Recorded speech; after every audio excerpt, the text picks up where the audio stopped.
Hey everybody, this is Peter with Tabletop Gaming Guild, and today we're going to be taking a look at another game. We're going to take a look at Legendary, a Marvel deck building game. So for any of you out there who have already played some deck building games, you kind of have an idea of what it is we're about to get into. For those of you who haven't, let's go ahead and discuss it real quick. A deck building game is a game where everyone usually starts out with a very similar deck of 10 to 12 cards or so, and on your turn, you're going to draw a hand of cards from that deck, and then you're going to be playing those cards usually to either attack either another player or some sort of enemy in the game, and then you're going to be using some of your other cards to purchase newer, better cards from a market that is usually shared between the players, and those cards will continue to grow and become better and make your deck more efficient. And then you'll slowly want to get rid of some of those less efficient cards to hopefully build the best deck between all of the players. Now, this game is a little bit different because you're playing as Marvel superheroes. You're going to be playing together cooperatively against a villain and their scheme, and you want the other players to do well. You want them to get good cards, build a good deck, so that together you can defeat the villain. But as you play, you will be gaining some individual personal points, and at the very end of the game, if you have successfully defeated the villain, then you will have the opportunity to count up your points and see which one of the heroes was the best hero, the most legendary of heroes. And so with all of that being said, we're going to go down to the table. We're going to show you how to set up for a game of Legendary, and then also show you a little bit about how to play the game. Now, there are some optional rules, and there are ways to play like a solo game. We're not going to get into all of those, but we're going to get into the standard game for 2 players today. So let's go ahead, head down to the table, and then we'll come back up afterwards, and I'll give you my final thoughts on Legendary, a Marvel deck building game. All right, so we are down to the table with Legendary, a Marvel deck building game, and this is a semi-cooperative deck building game. I mean, it's mostly cooperative, the fact that we're all playing as heroes, and we're going to try to stop the villain together. The reason I say kind of semi-cooperative is that at the very end, there is going to be a legendary hero, the one hero who does the best out of all of us. And so we'll be keeping track of some victory points during the game as well, and then we'll count those up at the end. But the thing I love about this deck building game here, since it's cooperative, is that we have this nice board to play on together, and everything that you really need is kind of spelled out for you on the board as well. We have a nice little turn order reminder track up here, and then we have a nice little setup reminder up at the top of the left of the board, and then everything else is very nicely laid out for us. And so we're going to go ahead and real quickly do the setup for a 2-player game, and then we'll also talk about how to play the game also. So for the setup, the 3 easiest things to do here real quick is to go ahead and find the place on the board for your wounds cards, and you're going to go ahead and grab your deck of cards that are wounds, and you'll know those real easily because it says wound on it, as well as it has the same image that is right here on the board. So you're just going to put that stack of cards right there, and then next you're going to go ahead and get your bystander cards, and those are going to go on the bystanders spot as well. So very easy so far. I like that. I love that they put the image of that card, of each of those cards, right there on the board. The other one that they did that for us is over here on the bottom left, and it's the Shield Agents cards. So we're going to go ahead and grab that deck, put it right on top of that space as well. Now, after that, we're going to go ahead and choose our mastermind, and today we have chosen to go ahead and play against Loki. And with each of the masterminds in the game, you're going to have the main mastermind card, and then you're going to have 4 of their mastermind tactic cards. And so to set up the mastermind deck, we're going to go ahead and take these 4 tactic cards. We're going to flip them over. We're going to shuffle them up, and then place them face down underneath the mastermind card, and set that over here in the mastermind spot. So each one of the masterminds in the game come with that set of 4 tactic cards, And the reason we have 4 of those is because we want to defeat the mastermind 4 times. And once we've done that, then we have won the game as the heroes. So we've got each of those down there. They're face down. So we will be revealing those as we play against the mastermind. The next thing we need to do, though, is also choose the scheme that the mastermind is trying. So again, we could choose this if we want to. We can make it random if we want to. For this game, we're going to go ahead and just choose the one here off the top here. It says unleash the power of the cosmic cube. So we're going to go ahead and put that there in the scheme section. The rest of those schemes will go away.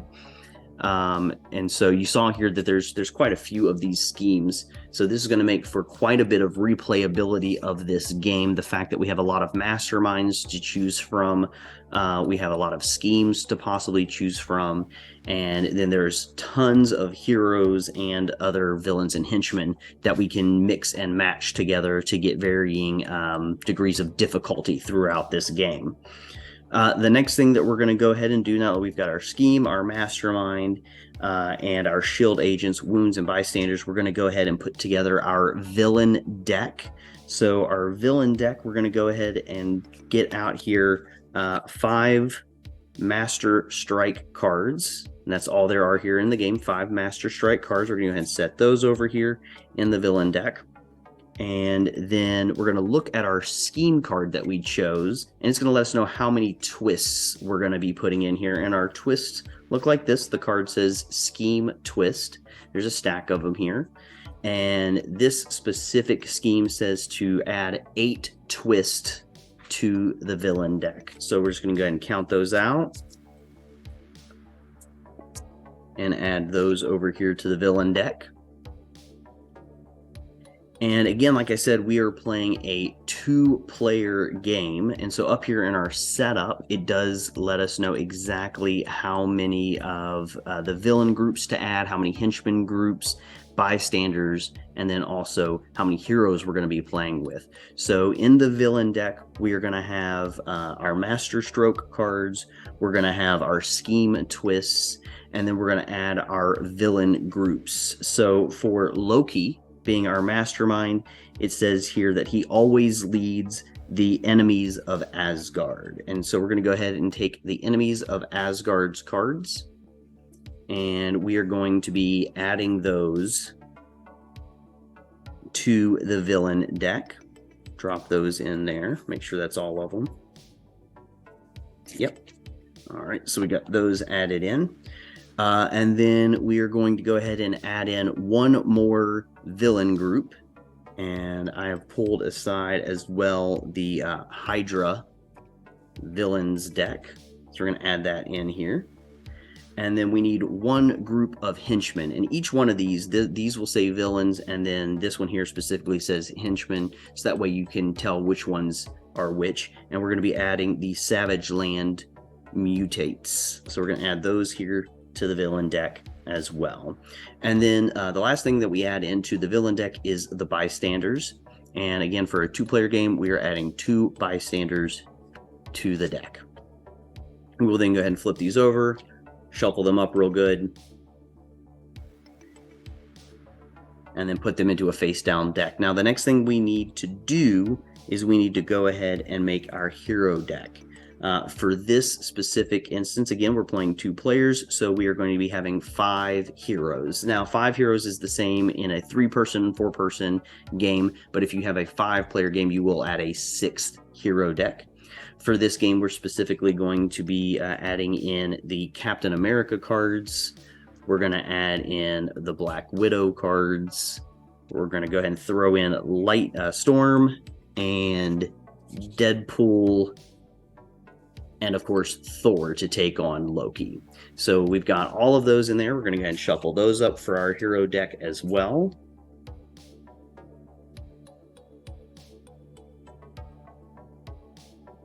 Put those down here for our hero deck, and that is the setup for the board itself. We have all of our wounds, our bystanders here, just in case we end up needing any more of those. Our villain deck is now set up with our 2 villain groups, our henchman group, and our bystanders, as well as our master strokes and our twists.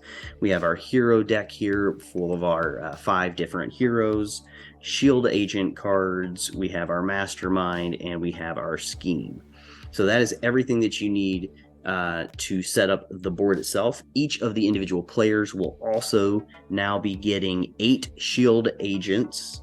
And so we're going to get out some shield agents, each one of us getting 8 of those. And then we'll also be getting 4 of our shield troopers. So 8 shield agents, 4 shield troopers, and that'll make up our starting deck of cards, 12 cards. And for each hand, we'll have 6 cards. So a deck of 12, starting hand of 6. That is the setup to Legendary, a Marvel deck building game. All right, so now that we have the board set up and ready for play, we each have our deck of cards, and we're gonna have 12 cards. We're gonna draw our first 6, and we'll take our turns.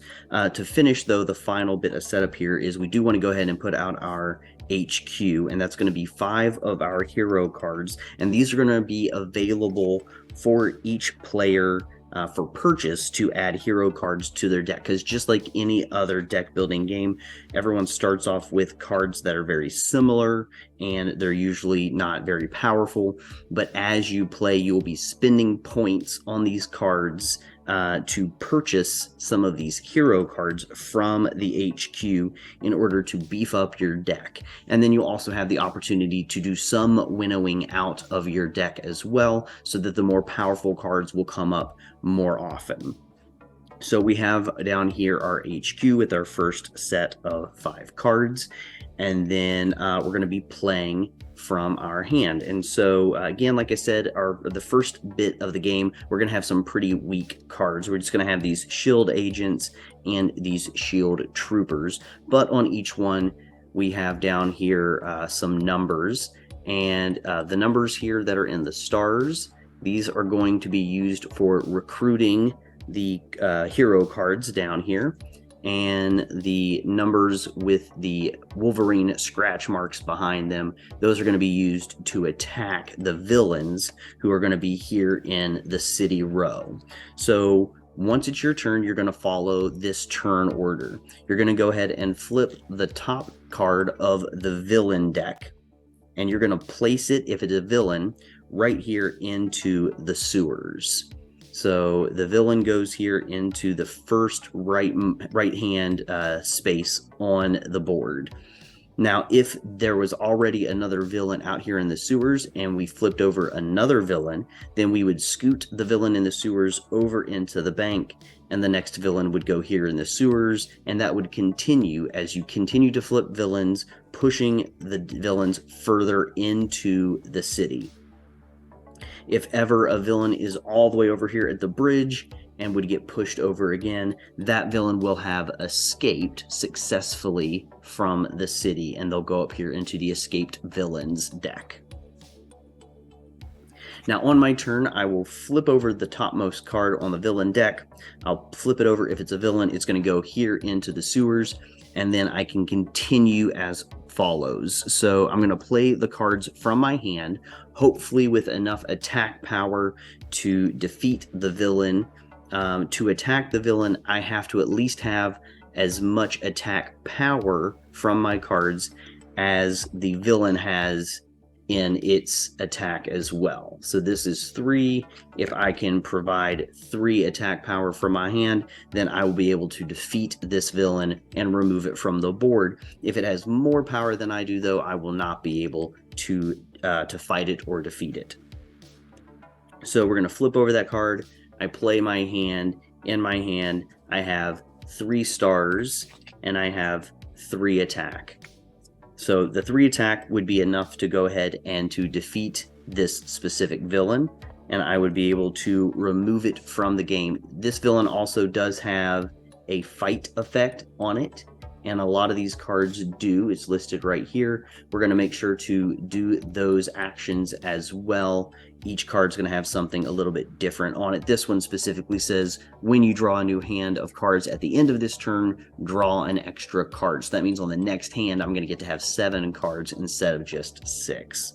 But when I defeat this villain, I get to set it aside in my special personal victory pile. And there's a little number right here as well, the number 1. That's how many victory points this villain is going to give me at the end of the game to try to get myself to be the legendary hero, the hero who did the best today. So that is some bits of that card. We're going to go ahead and defeat it, set it over into our own personal victory pile. And then we would have these 3 star cards to purchase a card from HQ to add to our deck. Looks like I would have 2 choices here between a Captain America card and the Black Widow card, each one of them having some text here at the bottom letting me know that they do different things. And whichever one of those I think would best improve my deck, I would choose that card. I'm going to go ahead and grab this Black Widow card and add it to my discard pile. And so you want to make sure that when you purchase these cards, you don't put them into your victory pile as well. You want that to remain separate. So this is going to go in your discard pile. All of these cards also are going to be going into the discard pile. And I immediately replace the hero card in HQ. If I would ever have enough purchasing power from my deck, from my hand, that I could buy more things, then I would go ahead and continue to purchase until I wanted to be done. As well as if I decided, you know what, I think my deck is good, I don't want to keep filling it up with more cards, I can also choose not to purchase any cards from HQ if I want to. Now at that point, we have gone ahead and played through that first hand. I would then go ahead and draw up my other 6 cards. Again, including 1 more card because of the villain that I was able to defeat. At that point, I only have 6. I need to have 7. So that means I need to go ahead and shuffle my discard pile, draw 1 more card, put it into my hand, and I'm good to go for my next turn, and the other player would go as well. And that's pretty much a whole turn right there. You're going to be flipping over a card from the villain deck. It's going to go in here into the city if it is a villain card. I'm going to play the cards from my hand, usually 6, and try to defeat whatever comes out here on the board, as well as then purchase heroes. Now, obviously, there's going to be times that cards come out that are more powerful than I can defeat.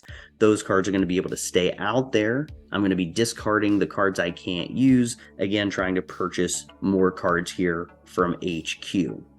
Now, we know that there are more than just villains and henchmen in this villain deck. There's also bystanders, there's also the master stroke cards, and there's also the scheme twist cards as well that could possibly pop up. So let's talk about those a little bit also. So next card we have here, we have one of the bystander cards. Now, if there was a villain sitting here still on the board, this bystander would go underneath that villain, and we would say that that bystander has now been captured by that villain. And the bystander would continue to move along the board with the villain as the villain moves until someone defeats that villain. At that point, if the villain has a bystander underneath them, then the person who defeats the villain would get both of those cards because the bystander also has a victory point on their card, and that would be another victory point for that hero as well. So if, though, this space is empty and we get a bystander like we did just now, we would be taking the bystander and placing them underneath the mastermind. And that card is now being held by the mastermind. And that bystander will stay there until somebody attacks the mastermind and defeats them. If they are able to defeat the mastermind, one of their mastermind tactic cards, then they will also gain and save any bystanders that are currently underneath the mastermind. So that's what you're going to do if you would flip over a bystander. Another card that you might run into in the villain deck is going to be the Master Strike cards. Now, the Master Strike cards, you are going to do whatever it says on the Mastermind's card next to the tag Master Strike. Specifically here on Loki, it says each player reveals a strength hero, and there's a little icon for that, and it is the Hawk hand. It's very hard to see there on my camera. But it also says then you have to reveal a strength hero or you gain a wound. So if you don't have a strength hero in your deck, then you're going to end up gaining a wound. And that just means you would take one of the wound cards from the wound deck, add it to your discard pile, and that would make its way into your deck. And that's not good because there's really nothing good from a wound card. It's pretty much a dead card. It's just there to bloat your deck so that you're getting cards that don't do you any good. Now, you do have the ability to get rid of some of these wound cards. If they're ever in your hand while you're playing, you can choose to not recruit any heroes or defeat any villains. If you do that, you're kind of passing on your turn, then you're able to go ahead and KO all of the wounds in your hand. So if you would end up getting a whole bunch of wounds, you get them all in your hand, then you can again choose to not defeat any villains, not gain any extra hero cards, and you would be able to KO the wound cards in your hand at that point. But until that happens, or something else allows you to get rid of the wound cards, then these will continue to bloat in your deck. So that's what the Master Strike does. Master Strike comes out, and then you will look over here at the Mastermind card, and you will read what the Master Strike card does. So that's the Master Strike card. You may run into those as well as you're playing the game. Now, this obviously will not go down here into the city. You just flip it, and you do what it tells you to do. One of the other cards you may run into here, you might run into the Scheme Twist cards. Again, we know that in this specific scenario, we have 8 of those. At that point, when this flips over, you're going to come over here to the scheme that you have chosen to be playing, and you will read what happens when you flip over the twists. This specific one has, for the twist, you're going to put the twist next to this scheme card. That's all it says. Put the twist next to this scheme card. But when you get to the 5th and 6th twist, each player is going to gain a wound. When you get to the 7th twist, each player will end up gaining 3 wounds. And if you flip over the 8th twist that's here in the villain deck, then evil wins. The villain has succeeded. So that's pretty straightforward scheme. Some of the other schemes do get a little bit more difficult or technical. But again, depending on how this deck was shuffled, how often and how quickly these scheme twist cards do come up could get pretty scary. And that is everything that you're going to be running into here in the villain deck. So you're going to be running into your henchman cards, your villain cards. You're going to be running into your scheme twist, your master strikes, and your bystanders.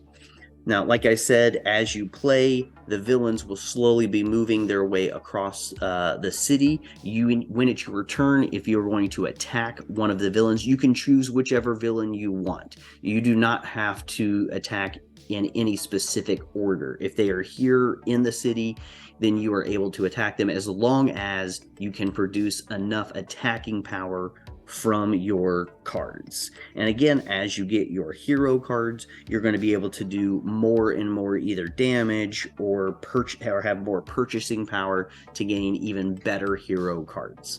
Just like any deck building game, your goal is to build the strongest deck possible in order to take out the villains. This being, the villains in the game.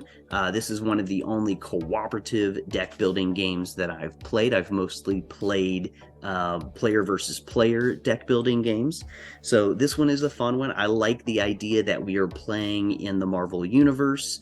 I really love the vast array of masterminds and villains and henchmen, because it's going to lead to a lot of different possibilities when it comes to replayability in this game. And I love there are 15, just here in the base game, there are 15 different hero decks to choose from, and each time you play you're going to be playing with at least 5 of those heroes. So again, a lot of ways to mix and match. And that is pretty much everything you need to know to play Legendary, the Marvel deck building game. All right, everybody, so we're back up from the table, and I have shown you the basics of how to set up the board and play the game Legendary, a Marvel deck building game. And I'm going to go ahead and give you some final thoughts. I really enjoy deck building games, but this is one of the few cooperative deck building games that I will have ever played. And so I don't have a whole lot of comparison when it comes to cooperative deck building games. Now, for that being said, I do love that there is the overall building up of personal victory points, so that one person does get to kind of declare themselves the winner. But I also love cooperative games. So I like the fact that we're all working together to defeat the bad guy and to win the game. I think the only other cooperative deck building game I've ever really played, I've played through the Toy Story deck building game, and that is a little bit similar in that you are working together to make your way through the differing Toy Story games. And so I've played that before, but in that one there's no individual winner. This I like because you get to have an individual winner. I also love the fact that we're just playing in the Marvel universe, and so we have each of these different heroes and their decks, and that they play a little bit differently than some of the other ones. You have the Hawk, who, as you gain wounds with the Hawk, then the Hawk gets even meaner and stronger, and that's awesome. But for everybody else, the wounds just kind of muddy up your deck. So I like that each of the individual heroes is playing differently, and I love the fact that there are so many of their decks. There's 15 different hero decks in here, and so there's a lot of replayability in this deck building game. You've got a lot of villains and henchmen and masterminds that you're going to be playing with. So the fun thing here is you can play with a varying level of number of players, as well as then varying mixtures of the villains and the henchmen and the masterminds. So a lot of replayability coming from this game. I think that is where this game shines the most for me specifically. There's a lot of deck building games out there. You have so many games that, even if it's not specifically a deck building game, they've started to include it in games. You have games like Dune Imperium, which is a worker placement and a deck building game mixed together. But this one here, straight up deck building game, but it's a cooperative deck building game that then also has a standout victor as well. So I like it. I think it has a lot going for it. And if you are somebody out there that you love the Marvel Universe, then I think this one is going to draw you in maybe a little bit more than some of the other deck building games. And so again, I think that's where this one shines a bit. It's cooperative, but then it's got a really strong theme going for it. A lot of early deck building games did not have strong themes, and you could kind of just swap them in and out. This one here, you have a very strong theme, and I think it's one that is going to draw a lot of people to it. Now, that being said, this is not a new game. This game has been around for quite some time now, a little over a decade actually, but it's only just now making it to my radar, which is another thing to be said about games and how many wonderful games there are out there. This is a great hobby. You're never going to run out of games to play. So I'm glad this one has finally made it to my table. I'm glad I got a chance to show it to you all as well. And I hope you enjoyed the video and you found it helpful. If you did, go ahead and give it a like and maybe subscribe to the channel. You can head over to our website, tabletopgamingguild.com, learn a little bit more about us and the things that we're getting up to. And check out all the other great videos here on the YouTube channel. So thank you for watching, everybody. And until we talk again, keep on playing games.